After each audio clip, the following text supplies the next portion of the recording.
या कोई इधर से उधर भागते देख संत समझ गए कि हम गलत समय पे आ गए हैं, यहाँ पे अभी कोई व्यवस्था है नहीं। संत उठ गए, उठ करके बोले बिटिया महादेव की इच्छा होगी तो फिर कभी आएंगे, हाँ अभी चलते हैं। और प्रणाम करके सब चले गए। वो ब्राह्मण की पत्नी बहुत निराश हो गई। क्यों? बोले आज तक मैं सह रही थी अपने पति के सब भावों को, ये कुछ नहीं करते, मैं सब जानती हूं। भागवत जी का पाठ ही इनका सर्वस्व है, मैं सब जानती हूं। लेकिन आज महात्मा हमारे घर आए और हम उनको कुछ पवा ना सके, ऐसी स्थिति तो मुझे स्वीकार नहीं थी। आज यदि मेरे पति भी कुछ काम करते, घर में थोड़ा धन होता, अनाज होता, भोजन ज्यादा होता तो उनको पवाती। अब अकेली मैं नारी, पति को भी खवाऊं, बच्चों को भी खिलाऊं, खुद भी खाऊं, कहां तक चलाऊंगी घर को?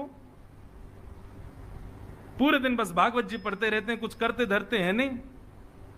आज पत्नी को क्रोध आया और भीतर कमरे में गई तो पंडित जी वही भागवत जी का पाठ कर रहे थे प्रसन्न मुद्रा में। पत्नी बोली पूरे दिन इसी को पढ़ते रहते हो, क्या दे दिया भागवत ने हमको?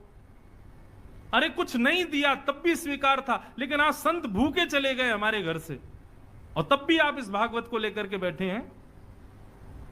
पत्नी ने भागवत जी की पोथी उठाई और ब्राह्मण के सिर पर ही मार दी। बोले इसको लीजिए और निकलिए घर से, मैं अकेली चला लूंगी घर को।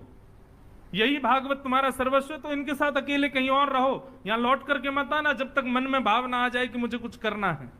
ब्राह्मण देवता अपनी भागवत जी को, उसके पन्ने बिखर गए थे, सब समेट करके हृदय से लगा करके रोने लगे और मनी मन विचार करने लगे, हे नाथ, मेरी पत्नी को आप साधारण पृष्ठ के रूप में दिखाई देते हो, पन्ने के रूप में दिखाई देते हो, लेकिन मैं जानता हूं ना आप प्रत्यक्ष